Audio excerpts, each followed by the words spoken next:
ହଉ ବାପା ପଛେ ନ ଯାଆନ୍ତୁ କିନ୍ତୁ କିଛି ହାତ ଖର୍ଚ୍ଚ କୋଉ ପେପର ତଳେ ମୁଁ ତାଙ୍କୁ କହିଥିଲି ସାଇଜ କରିକି ରଖିଥବ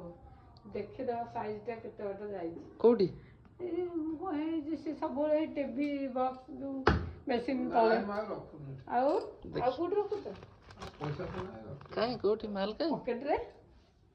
ପକେଟରେ ମନି ପର୍ସରେ ଅଛି 500-700 ଟଙ୍କା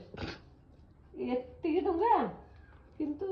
ଖାଲି କାଗଜ ପଳେ କାଗଜ ଯୋଉ ରେଟରେ ଥୁଆ ହେଇଥିବ ଯିଏ ଭାବିବ ପର୍ସରେ ପର୍ସ ହେବ ପଇସା ଅଛି ପଇସା ତ ନାହିଁ ଆଉ କୁଆଡେ ବାହାରିଛେ ଆମେ ଯିବା ଗୋଟେ ବୁଲତେ ପଳେଇ ଆସିବା ଆଉ ବୁଲିକି ପଳେଇ ଆସିବା କଣ କିଣା କିଣି ବୁଲି ଆସିବୁ ବୁଲି ଆସିବୁ କଣ ଖାଇକି ଆସିବୁ ବାପାଙ୍କ ଏଟିଏମ କାର୍ଡଟା ବାହାର କରିଦିଅ ଏଟିଏମ କାର୍ଡଟା ବାହାର କର ସେଟା କଣ ରଖିଦେବେ କି ଆଉ ସେଟା ବି କୋଉ କବ୍ଜା ଭିତରେ ଥିବ ନା କାଗଜ ପକେଇବ ଏଇଠି କି କାର୍ଡ ଆଇନି ବାହାର କରୁ ଖସି ପଡିବ